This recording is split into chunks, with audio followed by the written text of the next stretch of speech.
What's going on today, YouTubers? Welcome to another edition of Walk-In Reviews.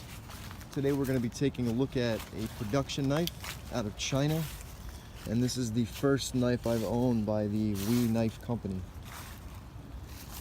This is the 605 model. It comes in a ton of different blade finishes, colors, handle finishes. So for the sake of this, we'll just call it the 605, and the letter designation would indicate like the colors, but that doesn't really change the knife itself. Real quick, let's go ahead and get into the specs. We have a 3-inch blade of CPM S35VN with a drop point harpoon type of, I guess if it didn't have this big swedge in the back here, it might almost feel like a spear or dagger grind. But I guess to me it looks kind of like a drop point harpoon. Very tactical blade style. I mean, it is pretty damn useful for EDC stuff, but to my mind, that's, you know, more of a tactical decision than anything else. It does have a black finish on the flats and a grinder satin on the bevel here. There are models that have the black finish on the bevel and the satin on the flats, but most of them are two-tone. It does have this cutout for thumb opening, I suppose, and it does have a very generous forward finger groove to get like a choked up grip, and you can see it's got very nice jimping there on the spine of the blade. Fairly thick blade stock. This is overall a fairly beefy knife. The handle is 4 inches long, giving us a 7-inch overall length, and I'd say it's just at or just above ½ an inch thick, the handle. It does have a 3D sculpted clip, and I guess it was designed to look sort of like an integral, but with the way that these two pieces made up, you can tell that it's just two different handle slabs. All the hardware is proprietary, but this knife does come from the factory with a tool that allows you to disassemble everything. You can see these look smaller than the pivot, obviously, but they're actually the same size, so the same tool works on everything. And I did take this knife apart just for the sake of getting a peek under the hood and to see how easy it would be with the provided tool. And it's fairly easy. Some of the screws were in there fairly tight, and the tool is just kind of like a little metal piece with a fitting that sits over this kind of star-shaped screw. So it took a little doing, but I was able to get it apart. This does run on caged bearings, and obviously you can see there it's a frame lock. The detent is very strong, and that's after I went ahead and pushed out the lock bar a little bit. When I initially got it out of the box, it was so strong that it was actually hurting my finger a little bit to flip it. What else? Oh, it's got an over travel stop and steel lock bar insert. That's one piece that functions as both.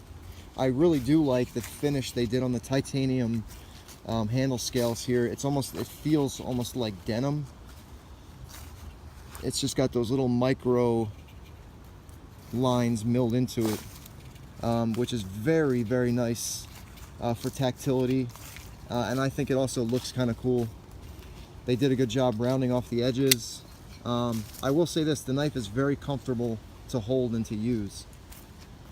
As far as cutting edge, it is a 3-inch blade, but you probably only get about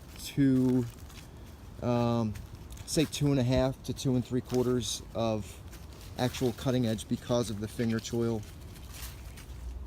As far as weight goes, as you would expect, it's fairly heavy. Well, I really shouldn't say that. For as thick as it is, It's not super heavy, but it is over 4. It's just over 4 ounces, like 4.01 or something like that. And as far as deployment, really, this is a flipper. After I went ahead and bent out the lock bar, I can just roll it out with my thumb. Don't expect to be flicking this open or spidey flicking it or anything like that.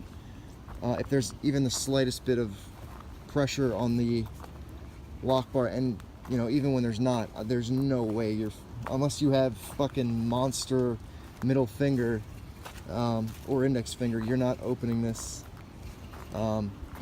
with either of those methods. So you can roll it out as long as you're careful not to put any pressure on the lock bar, but mainly this is a flipper. I think the hole is more of an aesthetic choice than anything. The way that this came from the factory, there's no way that you would be able to open it with your thumb. I don't care how strong you are. You know, maybe if you get one with a little bit of a weaker detent, that would be possible. Or if you decided to make the choice to go ahead and really crank that lock bar out. As it is, your lockup is only at about, I don't know, maybe 20%. If I bent this out much further, I'm not sure that it would have secure lockup. So maybe the detent is just coming from a very pronounced detent ball. I'm not really 100% sure. Anyways, as far as overall impressions, good and the bad, it's a handy little knife. It's, for me, I would prefer something a little less chunky as far as width and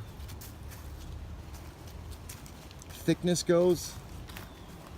You know, I prefer like a slimmer carry, but this isn't too bad. I think it rides a fine line between being too overbuilt and just enough, pretty well. It does have a fairly satisfying flipping action. I mean, it is extremely snappy because of that strong detent. But if you do plan on playing with it, just be aware that you'll probably end up with a sore finger. What else? I do, you know, it's obviously got some nods to the aesthetics here with the decorative cover here. This doesn't really move, this part right here. So when you're taking the knife apart, that makes it a lot easier. You really just have to worry about this side, and this is pretty much stationary. What else? That's really about it. As far as cutting tasks goes, it's overbuilt enough that I wouldn't worry about putting this through any kind of abuse, especially for something with a blade as short as this is, or a cutting edge is short. I don't think that there's going to be much that you're going to do to this knife that it won't be able to handle. So if you have a job or a hobby that involves really cranking down on your knives, maybe this is an option that you would want to look at. As far as price goes, this sits in that higher end Chinese production knife demo, so right around between $200 and $300, closer to the $300 mark than $200, and that's street price. I think I got this from Blade HQ for right around $300. So definitely it's an investment for a production knife. The materials are all there, you know, CPM S35EN, really thick titanium, nice caged bearings. They definitely went the extra mile with the finish to the handle. I really do love that finish on the handle.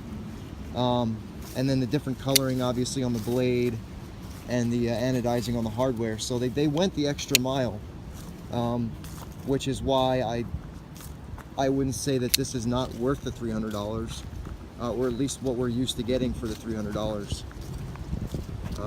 Yeah, but other than that, very nicely made, all-around knife. The fit and finish is very good for a production knife. Obviously, there's some, you know, mating issues there, but the centering is spot on. The blade grind is nice and even. the knife functions. Sorry about this, the wind is really picking up here. So I'm going to go ahead and wrap this video up. Yeah, that's going to be it. I will see you guys on the next video. Take it easy.